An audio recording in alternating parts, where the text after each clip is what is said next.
It's only a kick, a jump, a block. It's only a serve. It's only a tackle, a run. It's only for the fans. After all, it's only pressure. You got this.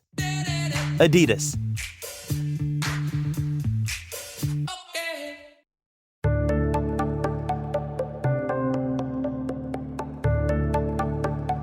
Whether you've played a contact sport or are just a little bit clumsy, you're probably no stranger to concussions. They're part of the traumatic brain injury family, usually falling on the mild end of the spectrum. What happens is we get some sort of force that's applied to the brain, and that can be a direct force. So you can think about two athletes colliding head to head, or it could be an indirect force if we think about like a whiplash mechanism from a car crash where the head kind of whips forward and backwards. And when that force is applied, the neurons in the brain are stretched. That causes the cell membranes to open up, and then the ions that propagate or cause the electrical signals in the brain, they sort of move in an uncontrolled fashion. That's Dr. Stephen Broglio, professor of athletic training and director of the University of Michigan's Concussion Center.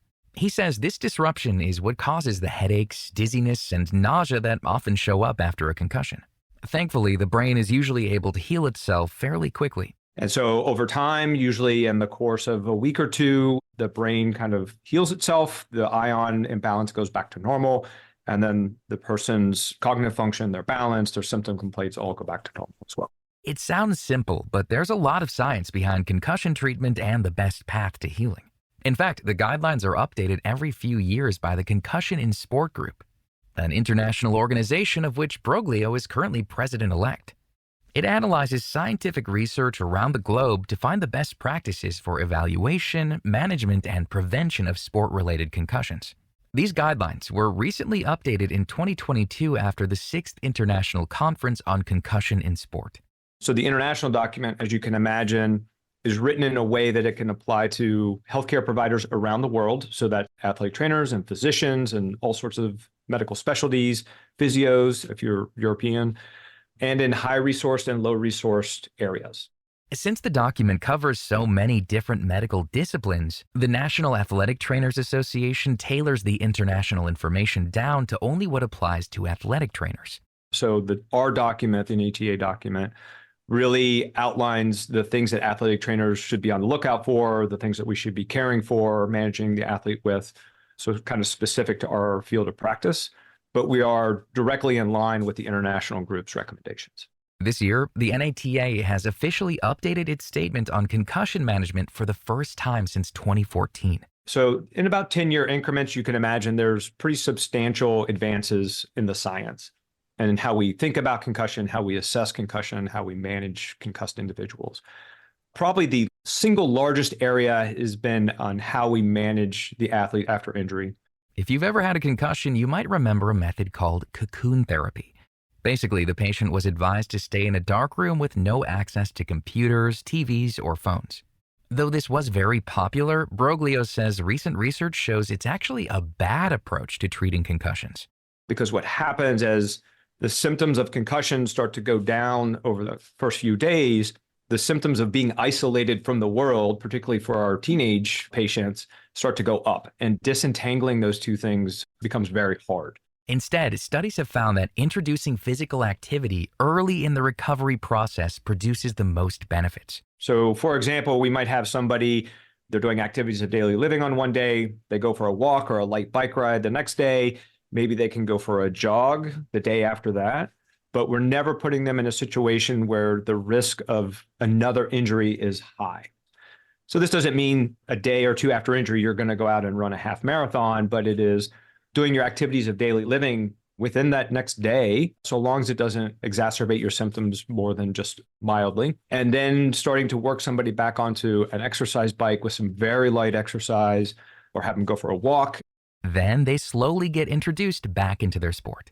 Once the patient can complete certain benchmarks like sprints and sport-specific maneuvers, they'll be allowed to participate more. So in ice hockey, we would put them back on the ice and they would, move around the ice with the puck and maybe do some shooting. Then we would start talking about, okay, let's put them back into a non-contact practice. Then if that goes well, we move them into a contact practice, and then we can talk about moving them back into a game setting. This major change from isolation into increased activity is part of the NATA's new focus for injury management. It's called a biopsychosocial approach. Bio references the biological injury, and that's what we sort of talked about is this ion shift across the neurons. Psychological is what is the psychology that the patient brings to the injury, right? Are they high anxiety?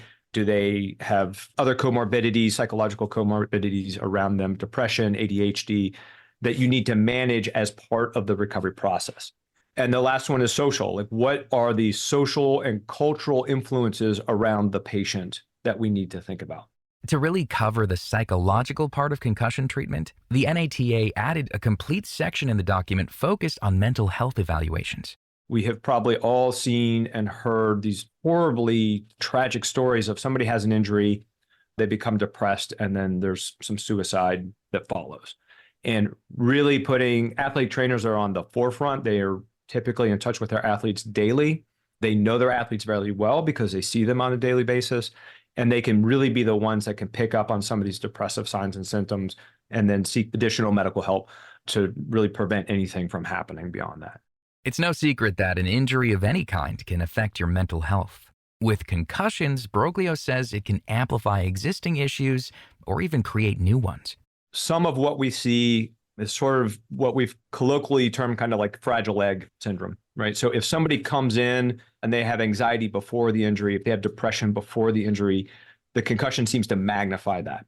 The other side of that is kind of, again, how the social components play into it. So you can imagine a teenage athlete in particular, where the team is their social group. So if they have this injury and they are removed from the team because they can't participate, in some cases, injured athletes sort of get ostracized, right? It's like, well, you can't practice today, so just don't come, right? Then there's this kind of like social isolation that happens. And then that can play into the depression and the anxiety. Those social factors are heightened the further your athletic career goes. This is where concussion reporting becomes a challenge, because if athletes fear that they're going to lose their job or lose their starting spot, they may try to hide the injury because they don't want to be removed in the first place. So all these things sort of kind of intertwined with each other. We're trying to piece them out one at a time. And in 10 years, it's possible we'll have more research that turns these recommendations on their head once again. But this continuous flow of information is how we keep athletes healthy and lower the risk for long-term effects such as CTE. Luckily, since we do have so much research available, it's not often that myths are able to stick around.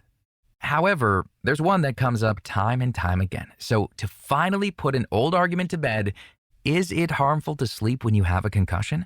Absolutely not. When I started in this space 25 years ago, it was sort of check on somebody once an hour, every other hour while they're sleeping and that sort of thing. And again, this is something we've learned over time, that when you do that, you wake somebody up to make sure that they're okay. It disrupts their sleep. They don't get a good night of sleep. And then the next morning, they'll tell you, like, I feel really bad. I'm like, well, is that because I disrupted your sleep every hour on the hour last night? Or is it because you have this concussion? What the science actually shows is that sleep is restorative. Whether you're healing from an injury or simply going to bed after a long day, sleep gives your body an opportunity to restore energy and improve brain functioning. You can find more information about Dr. Stephen Broglio and all of our guests on our website, radiohealthjournal.org. For more behind the scenes, follow Radio Health Journal on Facebook, Instagram, and X. Our writer-producer is Kristen Farah. Our production manager is Jason Dickey. I'm Greg Johnson.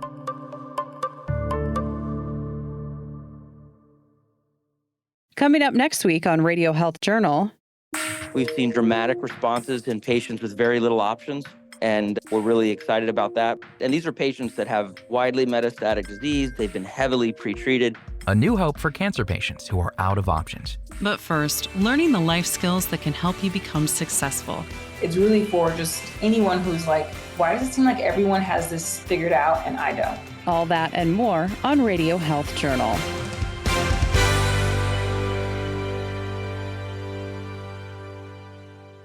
I'm Elizabeth Westfield, host of Radio Health Journal. If you enjoy listening to Radio Health Journal, you'll also like our sister show, Viewpoints, which covers a wide array of topics from education to history to the environment. Here's a preview of what they're covering this week on Viewpoints. I had a catastrophic fracture from a minor fall. And the doctors were just shocked at how I had shattered my bone. They couldn't even do surgery.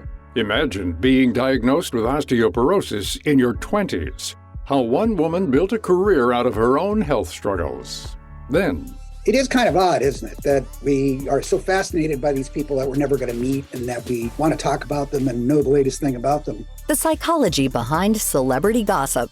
I'm Marty Peterson. And I'm Gary Price. These stories in depth this week on your public affairs magazine, Viewpoints. Listen to Viewpoints Radio on Apple Podcasts, Spotify, or wherever you listen to podcasts. Thank you for joining us this week and every week as we break down the science stories you need to know.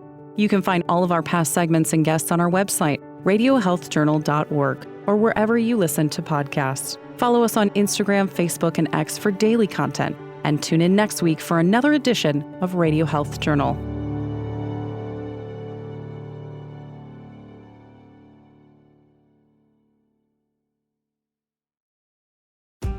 PenFed Free Checking offers zero fees and zero balance requirements for zero hassle.